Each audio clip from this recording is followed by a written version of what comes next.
हाँ सर, अभी sir incubation sir ಅದರದ್ದು ಇಂಕ್ಯುಬೇಷನ್ ಪೀರಿಯಡ್ ಇಸ್ 20 ಇಯರ್ಸ್ ಹಾಗಾಗಿ ಅದು ಕಾಂಟ್ಯಾಕ್ಟ್ ಟ್ರೇಸಿಂಗ್ ಬಹಳ ಡಿಫಿಕಲ್ಟ್ ಆಗುತ್ತೆ. ಸೊ ಏನು ಮಾತಾಡಿದ್ರು ಬಂದವರಿಗೆ ಸರ್ ಅಂತವರಿಗೆ ಹೀಗೆ very near contact actually not very far contact. ಹೀಗೆ ಮನೆಯಲ್ಲೇ 4 ಜನ ಅದಾರೆ ಸರ್, ವೆರಿ ನಿಯರ್ ಕಾಂಟ್ಯಾಕ್ಟಿಗೆ ಅಷ್ಟೇ ಬರುತ್ತೆ. ವೆರಿ ನಿಯರ್ ಕಾಂಟ್ಯಾಕ್ಟ್ ಆಮೇಲೆ ಅದೇ ಯಾರು ಸಿಬ್ಬಂದಿಗಳು ಯಾರು ಅದನ್ನಿದ್ದಾರೆ ನನಗೆ ಸರ್ ಅದು ಸೋಗಿದ್ದು ಹೇಳಿಲ್ಲ, ಸಿ ಒ ಸರ್ ಹೇಳಿದೆ ಹೋಗಾಗ ಅವ್ರು ಕೆಲಸ ಮಾಡಕ್ಕೆ ಅನುಕೂಲ ಆಗುತ್ತೆ ಅಂತೇಳಿ ಈ ಭಾವನೆಯಿಂದ ನಾನು ಇದು ಹೇಳಿದ್ರು ಅಧಿಕಾರಿಗೆ ಏನು ನೆಸೆಸಿಟಿ ಇದೆ ಅದನ್ನು ಫುಲ್ಫಿಲ್ ಮಾಡಿದ್ರೆ ಅವರು ಇನ್ನೂ ಚೆನ್ನಾಗಿ ಕೆಲಸ ಮಾಡ್ಬೋದು ಪಬ್ಲಿಕ್ ಅಂತೇಳಿ ಆ ಒಂದು ಕಾನ್ಸೆಪ್ಟ್ ಮೇಲೆ ಇದೆ. ಟುಮಾರೋ ಇಫ್ ಎನಿಥಿಂಗ್ ಆ ಥರ ಮಾರ್ಕ್ ಕಂಡು ಬಂದರೆ ಮೇಡಮ್ ಅದು ಟೇಕ್ ಸೀರಿಯಸ್.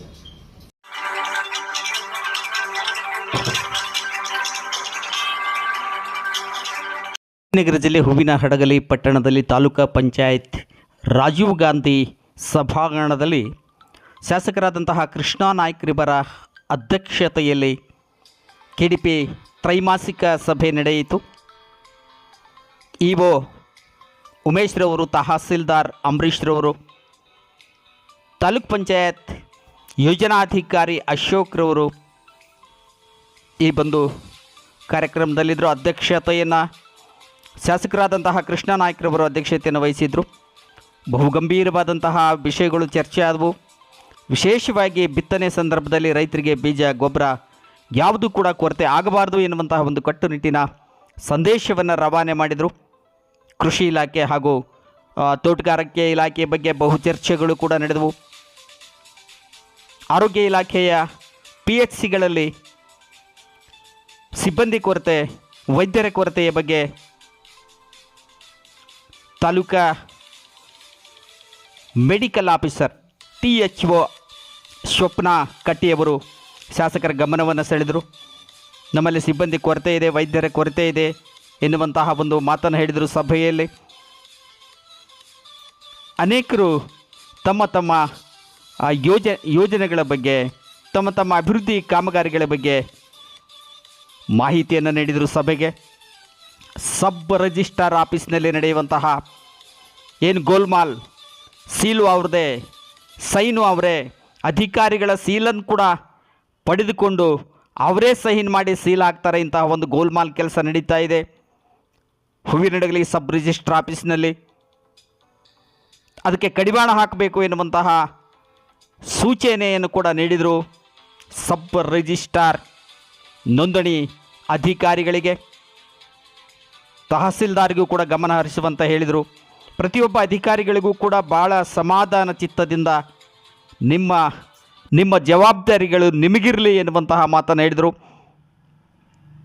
ಸಮಾಜ ಕಲ್ಯಾಣ ಇಲಾಖೆ ಅಧಿಕಾರಿಗಳು, BCM ಇಲಾಖೆ ಅಧಿಕಾರಿಗಳು ಎಲ್ಲರೂ ಕೂಡ ಈ ಬಂದು KDP ತ್ರೈಮಾಸಿಕ ಸಭೆಯಲ್ಲಿ ಪಾಲ್ಗೊಂಡಿದ್ದರು.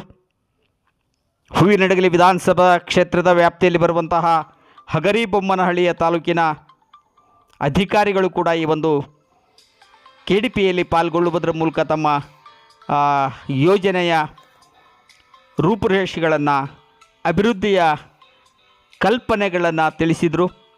ಶಾಸಕರು ಹಲವು ಬಾರಿ ಗರಂ ಆದರು, ಮತ್ತು ಸಮಾಧಾನವಾದರು, ಪ್ರಶ್ನೆಗೆ ಉತ್ತರವನ್ನು ಪಡೆದುಕೊಂಡರು. ಕೆಲಸ ಆಗೋದಕ್ಕೆ ಏನು ಬೇಕು ಅದೆಲ್ಲವನ್ನು ಮಾಡ್ರಿ ಅಂತ ಎನ್ನುವಂತಹ ಒಂದು ಸೂಚನೆಯನ್ನು ಹೇಳಿದರು.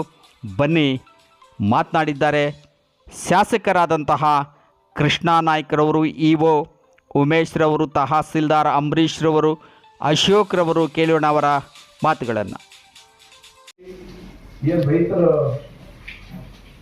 ಬಿತ್ತನೆ ಮಾಡ್ತಾರೋ ಅದು ಒಳ್ಳೆ ರೀತಿಯ ಬೀಜ ಆಗಿರ್ಬೇಕು, ಒಳ್ಳೆ ರೀತಿಯಿಂದ ಬೆಳೆ ಬರಬೇಕು.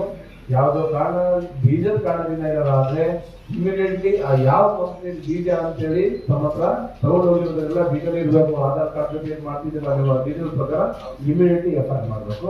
ಅವರಿಗೆ ಕಾಂಪನ್ಸೇಷನ್ ಒಂಥರ ದುಪ್ಪಟ್ಟು ಕೊಡೋ ರೀತಿಯಿಂದ ನಾವು ಮಾಡಬೇಕು. ಅದನ್ನ ಬಿಟ್ಟು ಏನಾರ ತಮ್ಮ ಇಲಾಖೆಯಲ್ಲಿ ಏನಾರ ನೆಸೆಸಿಟಿ ಇದೆಯಾ, ನನ್ನಿಂದ ಅಥವಾ ಸರ್ಕಾರದಿಂದ ಸರ್ ಒಂದು ಸಜೆಸ್ಟ್ ಸರ್ ಒಂದು ರಿಕ್ವೆಸ್ಟ್ ಸರ್. ಹಾಂ ಆಕ್ಚುಲಿ ಅಗ್ರಬೊಮ್ಮನಹಳ್ಳಿ ಮತ್ತೆ ಅಡಗಿ ನಮ್ಮದು ರಿಸರ್ವ್ ಕಾನ್ಸ್ಟಿಟ್ಯೂನ್ಸಿ ಇದೆ ಸರ್. ನಮ್ಮಲ್ಲಿ ಏನು ನೀವು ಇಕ್ವಿಪ್ಮೆಂಟ್ ಅಂತ ಅಂದ್ರೆ ಇದರಲ್ಲಿ ಪ್ರತಿ ವರ್ಷನೂ ಕೂಡ ನಮ್ಮಲ್ಲಿ ಏನು ಗ್ರ್ಯಾಂಟ್ ರಿಲೀಸ್ ಆಗುತ್ತೆ it's very low sir compared to other district like Davangere ತಗೊಂಡ್ರೆ sir it's a general reserve sir. ಅಲ್ಲಿದ್ರೂ ಕೂಡ ಅಲ್ಲಿ SC/ST ಗೆ ಗ್ರಾಂಟ್ ತುಂಬಾ ಕೊಡ್ತಾರೆ ಸರ್. ನಮ್ಮಲ್ಲಿ ಸಮಸ್ಯೆ ಇರೋದೇ ಅದೇ ಸರ್. ಗ್ರಾಂಟ್ ಸ್ವಲ್ಪ ಜಾಸ್ತಿ ಬಂತು ಅಂದ್ರೆ ನೀವೇನು ಹೇಳಿದ್ರಿ ಎಲ್ಲ ರೈತರಿಗೂ ಕೂಡ ಒಂದು ಅದನ್ನ ಕೊಡಿಸೋ ಇದರಲ್ಲಿ ಮಾಡಬಹುದು. ವಸೂಲಿ ನಡೀತಾ ಇದೆ, ವಸೂಲಿ ಮಾಡ್ತಾರೆ ಅಷ್ಟಿಷ್ಟ ಅಂತೇಳಿ ಆ ಪತ್ರ ಬರೆಯೋದ್ರೂನೇ ಎಲ್ಲ ರೀತಿಯ ಡೀಲ್ಗಳಾಗ್ತಿರ್ತಾರೆ. ಸಣ್ಣ ಸಣ್ಣ ಕೆಲಸ ಕೂಡ ಬಹಳಷ್ಟು ದುಡ್ಡು ಕೊಡಬೇಕನ್ನೋದು ಬಹಳಷ್ಟು ಜನ ಬಂದು ಹೇಳಿದ್ರು. ಮುಂದಿನ ದಿನಗಳು ನಾನು ಸಮಯ ಸಿಕ್ಕಾಗ ಹೇಳ್ತೀನಿ ಅಂದರೆ ಇವತ್ತು ಸಮಯ ಸಿಕ್ಕಿದೆ. ದಯಮಾಡಿ ತಮ್ಮಲ್ಲಿ ಒಂದು ರಿಕ್ವೆಸ್ಟು, ಇವತ್ತು ಬರಗಾಲ ಬಿದ್ದು ನಮ್ಮ ಕ್ಷೇತ್ರ ಭಾಳನೇ ಇವತ್ತು ತೊಂದರೆಗಳಿದೆ. ಹಾಗಾಗಿ ಸಾಮಾನ್ಯ ರೈತರಿಗೆ ಸಣ್ಣ ಪುಟ್ಟ ಇದರಿಂದ ಆಗಬಾರ್ದು. ತಾವೇ ವೈಯಕ್ತಿಕ ಹೋಗಿ ಎಷ್ಟು ಜನ ಪತ್ರ ಬರೆಯೋದೆಲ್ಲ ತಾವು ಕಳಿಸಿ ಕುದಿಸಿ ಈ ರೀತಿ ಆಗಲಾರ್ದ ಕಳೆದು ಹೋಗ್ಬೇಕಂದ್ರೆ ನಮ್ಮ ನಾಟ್ ಫ್ರಮ್ ಮೈ ಸೈಡ್ ಇದು ಎಲ್ಲರೂ ಒಂದಿನ ಒಂದು ವಿನಂತಿ ಹೇಳ್ತಿರ್ತಾರೆ.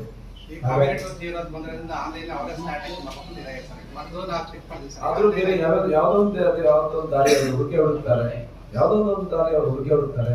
ಹಾಗಾಗಿ ಅವ್ರಿಗೆ ಕೂಡ ದಯ ಮಾಡಿ ತಾವು ಕರೆಸಿ ಕುದಿಸಿ ಅವೆಲ್ಲರಿಗೂ ಒಂದು ಮೀಟಿಂಗ್ ಮಾಡಿ ಅದಕ್ಕೆ ಜನಕರಿಗೆ ನಾನು ಬರ್ತೀನಿ, ರಿಕ್ವೆಸ್ಟ್ ಮಾಡ್ತೀನಿ. ಏನಿದೆ ಖರ್ಚು ಆ ಖರ್ಚು ತಗೊಂಡು ಬೇಕಿಲ್ಲ ಅವ್ರದ್ದೇನು ಅಲ್ಲಿ ತಗೋಬೇಕು, ಅವ್ರ ಅಂಗಡಿ ಇದ್ದವ್ರದ್ದೇನು ಖರ್ಚಾಗುತ್ತೆ ತಗೊಂಡ್ರೆ ಒಳ್ಳೇದು. ಅದನ್ನು ಬಿಟ್ಟು 4 ಟೈಮ್ 5 ಟೈಮ್ 10 ಟೈಮ್ ಅವರಿಗೆ ಮಾಡ್ತಾರೆ ಅಂತ ಹೇಳಿ ನನಗೆಲ್ಲ ಮಾಹಿತಿ ಗೊತ್ತಾಗುತ್ತೆ. ಇದನ್ನು ತಗೊಂಡ್ಬರಲ್ಲ ಯಾವಾಗ ಅದನ್ನ ದುಡ್ಡು ಬಂದಾಗ ಅವಾಗ ಬರ್ತಾರೆ. ಅಷ್ಟೊಳಗಡೆ 1 ವರ್ಷ 5 ತಿಂಗಳು 6 ತಿಂಗಳು ಆಗಿರುತ್ತೆ. ನಿಮ್ಮದು ಬರಲ್ಲ ಅಂತ ಟೆಕ್ನಿಕಲ್ ಪ್ರಾಬ್ಲಮ್ ಅಂತಾರೆ. ಬಹಳಷ್ಟು ಜನ ನನ್ನ ಹತ್ರ ಅದೇ ಸರ್ ಮುಂಚೆ ಯುವ ಸಾಹೇಬರಿದ್ದಾರೆ, ಆಮೇಲೆ ನಮ್ಮ ಮೇರೆಗೆ ಹೇಳಿದ್ದಾರೆ, ತಾವಿದ್ದೀರಾ. ಇದನ್ನು ಯಾವ ರೀತಿ ನಾವು ಬಗೆಹರಿಸಿದ್ರೆ ರೈತರಿಗೆ ಅನುಕೂಲ ಆಗ್ಬೋದು. ಒಂದು ರೈತರಿಗೆ ಅವೇರ್ನೆಸ್ ಇಲ್ಲ, ರೈತರಿಗೆ ಪ್ರಾಪರ್ ಅವೇರ್ನೆಸ್ ಇಲ್ಲ. ಯಾವ ಸಮಯದಲ್ಲಿ ನಾನು ಏನ್ ಮಾಡ್ಬೇಕು ಅನ್ನೋದು. ಈಗ ಇದನ್ನು ಯಾವ ರೀತಿ ಸಾಲ್ವ್ ಮಾಡ್ಬೋದು ಯೋಚನೆ ಸರ್? ಮುಂಚೆ ಸ್ವಲ್ಪ ಪ್ರಾಬ್ಲಮ್ ಇದೆ ಸರ್ ಈ ವರ್ಷದ್ದು. ಈಗ ತಿಂಗಳು ರಿಲೀಸ್ ಮಾಡ್ತಾರೆ ಸರ್. ಮಂತ್ಲಿ ಬೇಸಿಸ್ ಎಂಟ್ರಿ ಮಾಡಕ್ಕೆ ಅವಕಾಶ ಮಾಡ್ತಾರೆ. ಜನವರಿಯಿಂದ 3 ಟೈಮ್ಸ್ ಕಟ್ಟಿದೆ ಸರ್ FPO ಮಾಡಕ್ಕೆ.